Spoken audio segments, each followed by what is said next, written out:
क्यों मुस्कुरा रहे हो? केजरीवाल जी को अब 1 अप्रैल के लिए फिर से भेज दिया ईडी की हिरासत में।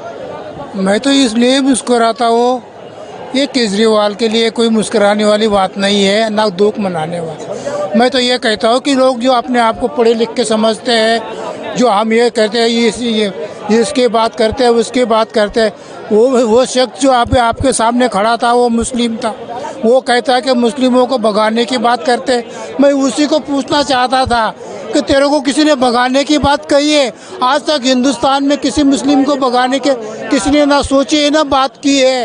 ये अपनी तरफ से ये लिखा कह रहे थे विपक्ष के नेता भड़का रहे सीए पे। भड़का कोई नहीं रहे, ये भड़क रहे हैं, भड़का कोई नहीं रहा। आप इतने दिनों से इस जगह पे खड़े हैं, आपको समझ में आ रहा है या भड़का रहे हैं, खड़का रहे हैं? ये बताओ केजरीवाल कुछ बयान जो जारी हो रहे हैं, जो एविडेंस है उसके खिलाफ ही जा रहे हैं कि भाई मोदी जी डरे हुए हैं, मोदी जी नहीं चाहते कि केजरीवाल चुनाव लड़े। सुनो, नहीं डरा ना, यही बात क्लियर, यही देखो पहले बोल चुका हूँ, रिपीट हो रही है बात। ये जो तथ्य रख रहे हैं, मैं कह रहा हूँ कोर्ट में रखो ना, जज के सामने रखो। क्यों आपने इतने बड़े बड़े वकील हायर किए हैं? क्यों 550 करोड़ का बजट आपका ये मीडिया को देते हो? आप अपनी बात कह रहे हो, पब्लिक तक डिलीवर होनी चाहिए ना, वो पब्लिक को समझना चाहिए जो आपको बिठा रही है। अगर आप इस तरह, और रही बात आप मुख्यमंत्री चीफ मिनिस्टर अवेलेबल लोग नहीं है, एलिजिबिलिटी नहीं है आपके कार्यकर्ताओं में। आप जब जैसे ये हैं, कई मंत्री हैं, आतिशी सलीना है, आप बताओ क्यों आप वहां से सरकार चलाना चाहते हो?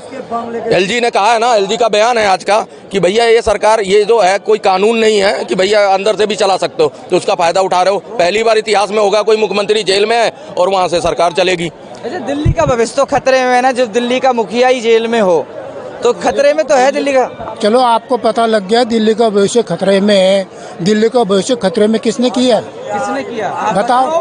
तभी तो पूछने आए आपके बीच। वो अभी तो एलजी का नाम सामने आया है। हाँ। केजरीवाल हर काम करने के लिए आगे बढ़ता है तो उसकी टांग खींच देता है पीछे से। एलजी के दिल्ली का भविष्य किसने बर्बाद किया? इस एलजी ने किया है।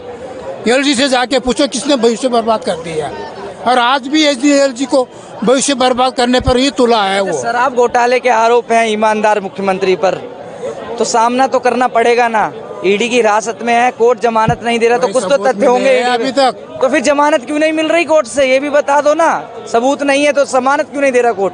तो आप इस जगह पे खड़े होकर हमें ये सवाल पूछ रहे जैसे कि हम कोर्ट के वकील हैं। तो आपने भी तो बोला ना सबूत नहीं है। सबूत तो रोज पेपर देखते हैं हम, सबूत नहीं है, सबूत नहीं है, तो कहाँ से लाएंगे सबूत? जमानत क्यों नहीं दे रहा? तभी तो मैंने आपसे पूछा, ये नहीं देखते अखबार में सबूत नहीं है तो कोर्ट जमानत क्यों नहीं दे रहा? तो उसी को जाके पूछो आप, जमानत क्यों नहीं दे रहे हैं? बड़ी आसानी से जमानत की बात तो तब करेंगे जब इलेक्शन हो जाएगा। आज क्या लेना नहीं उसके कोई लेना जमानत नहीं, ये सारे सवाल, ये सारे सवाल जवाब जो होते हैं ना, ये इलेक्शन को लुभाने, ये इलेक्शन को लुभाने के लिए होते हैं। विधानसभा मुख्यमंत्री चुनने का तो नहीं है ना।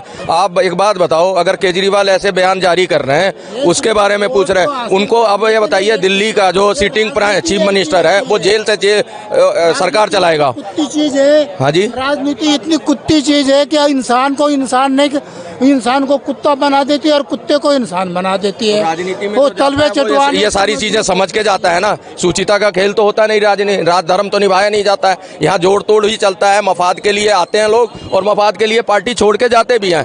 आपने एक बात तो सुनी होगी, केजरीवाल जी कहते थे कि बड़ा ईमानदार हूँ, अगर कोई आरोप लगे मेरे ऊपर तो तुरंत इस्तीफा दे दूंगा अपने पद से। इस कुर्सी में कुछ गड़बड़ है, इस कुर्सी में बैठते ही आदमी भ्रष्टाचारी हो जाता है। अब तो आरोप लग गया, इस्तीफा क्यों नहीं दे रहे हैं? अगर ये बातें सब आपको पता है, अगर मैंने नहीं सुनी तो मैं उसका जवाब क्यों दूं? गजब। मैंने तुम अपनी तरफ से कह रहे हो ना ये बातें। तरफ से नहीं कह रहा, जनता से। अच्छा, केजरीवाल जी कहते थे नहीं कहते थे ये बात?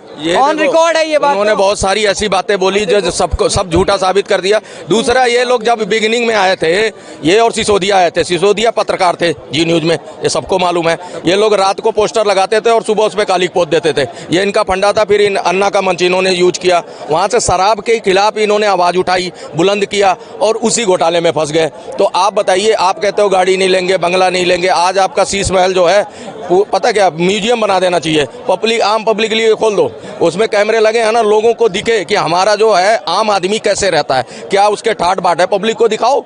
नहीं दिखा रहे हो। आप एक बात बताओ, आपने कहा था मेरे को संसाधन नहीं चाहिए, मेरे को लाव लश्कर नहीं चाहिए, मेरे को गाड़ी नहीं चाहिए, मेरे को बंगला नहीं चाहिए, मेरे को कोई फैसिलिटीज। आप गुजरात गए थे ना इलेक्शन के लिए कैंपेन का, जब गब्बर सिंह का मामला, उस गब्बर सिंह टैक्स का, यही जीएसटी का, कि आप लोगों ने मिलकर उछाला था, लेकिन वो चला नहीं। वहाँ भी गए थे, आप एक वीडियो क्लिप देखी होगी, उसमें ये कहते हैं हमें पुलिस प्रोटेक्शन चाहिए ही नहीं।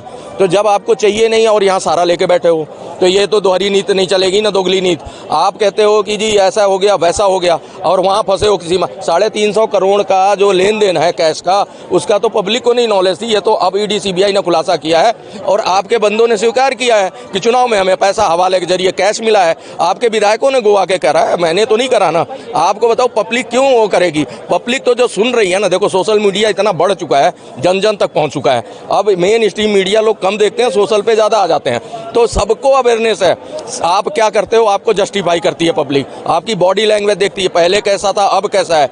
आप इन चीज़ों से आप ये नहीं बच सकते कि मैं कुछ दोहरी नीति अपना लूँ, वहाँ कुछ और यहाँ कुछ। इसलिए आज भी मैं कह रहा हूँ, आप मुख्यमंत्री अगर आपको यहाँ पे देना है तो आप अपने पार्टी से ही नेता या अपनी वाइफ को बनाओ, जैसे लालू जी परिवारवाद करते आए, वो गए राबड़ी देवी को बना गए, आप भी कर दो।